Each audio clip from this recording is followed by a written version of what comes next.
ለአላህ ስትሆን አላህ ላንተ ይሆንልሃል። ኢብኑ ተይሚያ አለይሂ ረሕመቱላህ አላህ ይዘንላቸውና እስር ቤት የመጨረሻ ፍርድ ተሰጥቶባቸው የእድሜ ልክ እስር ተፈርዶባቸው በጣም ብዙ ጊዜ ታስረዋል። ሲታሰሩ ሲፈቱ መጨረሻ ላይ እድሜ ልክ ይታሰሩ ተባለ። ዳኛ ወሰነባቸው። እስር ቤት የነበረውን ታሪክ ረጅም ነው አናወራው። ግን አንድ የሚገርመኝ ነገር አለ። እስር ቤት ታሳሪ ናቸው። ማረሚያ ቤት ፖሊስ አለ፣ ጠባቂዎች አሉ። ለዛውም አይናቸውን በግንባር እያቁለጨለጩ የሚጠብቁ አዛን ሲል ሱብሂ አዛን ሲል ኢብኑ ተይሚያ ከዶርማቸው ይወጡና እየሮጡ በር ላይ ይደርሳሉ። ወደ መስጊድ ለመሄድ እኮ ነው። ከዛ የበሩ ዘበኛ ፖሊሱ ይመልሳቸዋል። ይመለሱና እዛው ዶርማቸው ላይ ይሰግዳሉ።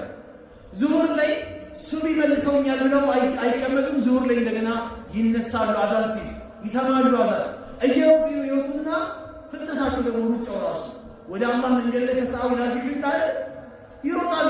ፖሊስ ይመልሳቸዋል። 5 ሰዓት ሰላት እንዲህ ነው የሚያደርጉት።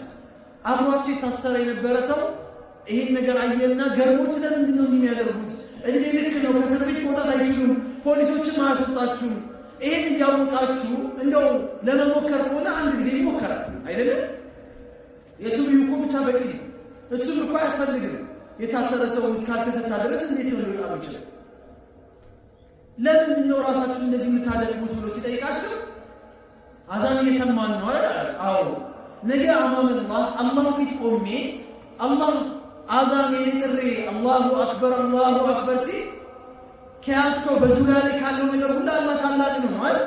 ሀያ ዐለ ሰላህ ሀያ ዐለ ፈላህ ሲል ምን ማለት ነው?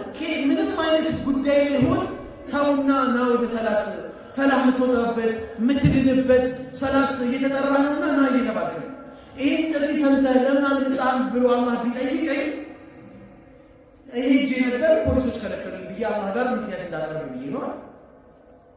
ይህን እንኳን ካልሞከርኩኝ መቼ ሞከርክ ብሎ አላህ ቢጠይቀኝስ? ብትሞክር እኮ ሊያስወጡ ይችሉ ነበር ብሎ አላህ ቢለኝ ምን መልሳለኝ? እኛ ማንከልክሉን ጫት፣ ኳስ አይደል ቢከለክልን ማንም ቆይ ይሄንን ያሱትን ይሄን ብሙ ብለሃል መስጊድ ውስጥ ገብተን እንዴት አድርገህ ትረጋጋለህ? አንዴ ፈንድተህ አንዴ ይበልጥ ይብሰል ይላል። ጀሃነም እሳት ውስጥ ትበስላለች። ሰላት የሚያበሱ ሰዎች መተዋል። ይብሰል ቶሎ እንትን ማለት ምናምን ምንም ዋጋ የለውም። ይብሰል እስኪ የሚሰሩትን ይስገዱ። መስጊዱን ለቀቅ ያደርጉት።